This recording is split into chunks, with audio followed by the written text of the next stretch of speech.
Lakwatsa muna tayo. Lakwatsa. Ganda ng ano ngayon.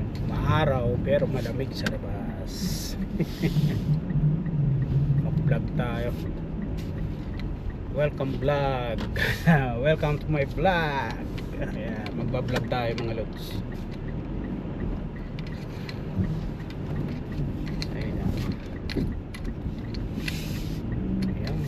Welcome sa aking place, my new place.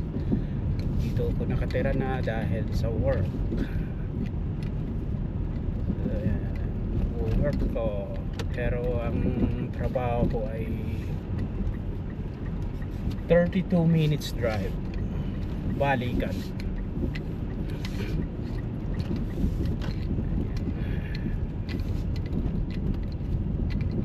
Ganda ng araw mga lods. Medyo magulo pa yung aking sasakyan dahil hindi ako nag-unload ng ano, hindi pa na-unload yung ibang mga gamit ko. Ayan, may mga damit.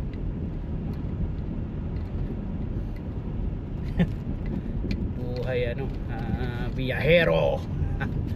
Para pag umuwi ako or ano, meron tayong mahuhugot na ano na damit.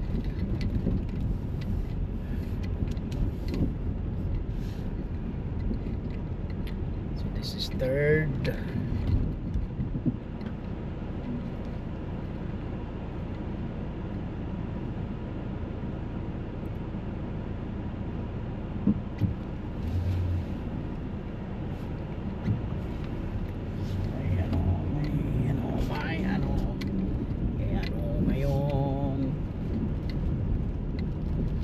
So dito sa place na to ano, marami ring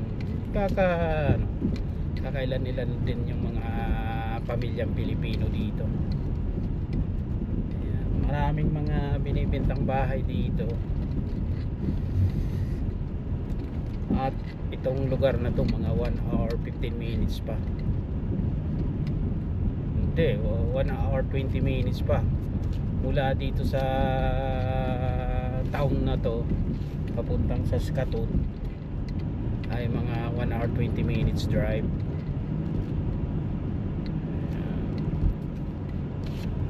Dahil nakapag-ahit.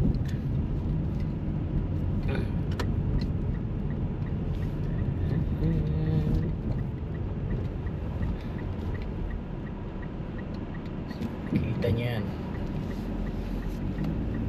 So ang vlog ko mga lods, mga buhay-buhay ano, Pinoy, ano lang kung ano yung ginagawa ko, routine, mga let's say papuntang trabaho, biyahe, maaga, tapos kung mga buhay-buhay, para naman na makita nyo kung anong meron kami dito sa Canada, tulad ng dito sa probinsya namin dito sa Saskatchewan, tulad ng yung naniniraman na nagmove ako at nakatira na ngayon sa maliit na town, then driving ng lampas kalahating oras na ano, papuntang trabaho, balikan. Ayan, makikita nyo yung routine na tuwing papasok ako ay maaga pa lang umaalis na. So alam niyo yung ganon. So naglalaan ako ng mga, minsan nga isa 1 hour 15 minutes pa lang maalis na ako eh. So ayun, mali yung nalikoan ko. Para nakikita nyo yung mga kabayan natin sa Pilipinas na ganun pala ang buhay pag nag-Canada. Tapos driving ka sa trabaho mo, and then kailangan mong gumising ng maaga, mag-prepare at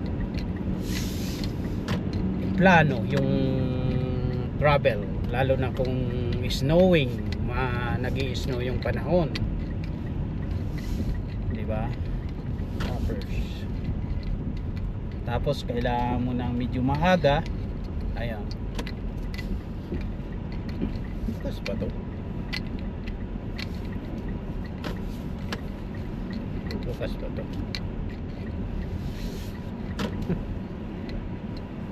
Titingnan ko nga.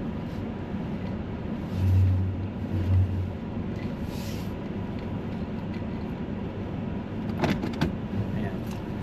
Naka-reserve parking, disabled. So, di ko maintindihan kung buong parking na to, mga 3 sasakyan ng kasya o yung gitna lang.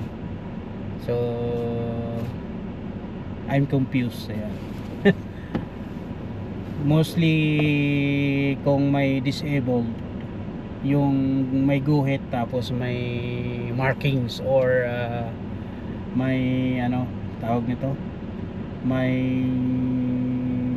drawing na disabled sa ayan, naka-marking sa parking in between ng guhit, pero ito wala. So nagpark ako dito sa pinakadulo ng kanan. Titingnan natin. At ano ba to? Bukas ba to? O sarado ata sila. Okay. So susubukan natin. So ayan, yung sinasabi ko, yung buhay Canada na dito sa amin sa Saskatchewan, pinapakita ko lang yung ang makikita nyo, mga buhay-buhay pag wala yung pag day off, anong ginagawa ko. So sinishare ko lang. At hindi naman ako yung nagpapakita ng mga ano, yung mga pagyayabang na hindi ako tulad ng yung iba pinapakita yung mga pagsa-shopping, mga binibili na mga kung ano-ano, at kung ano na yung mga naipundar na wag nating ayaw ko ng gano'n, kasi ayaw ko na ma-misinterpret ng mga tao na nagyayabang lang tayo. Ayan, yung gano'n. Basta ako, makita nyo, ito, driving ako. Ang ganito pala yung panahon ngayon, yung oras, -17 today. Yan, kaya napakahalaga yung sasakyan. Bakit kailangan natin ng sasakyan dito sa Canada, lalo na kung ang trabaho mo ay driving. So kailangan ng trabaho. Kaya nga nung sa content ko sa na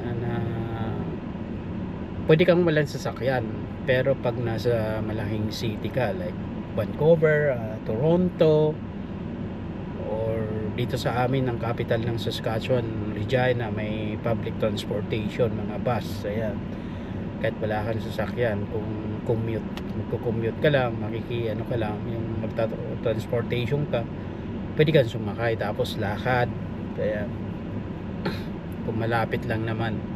Pero sa tulad nito, ang inaano ko yung driving nga, yung 30 minutes drive.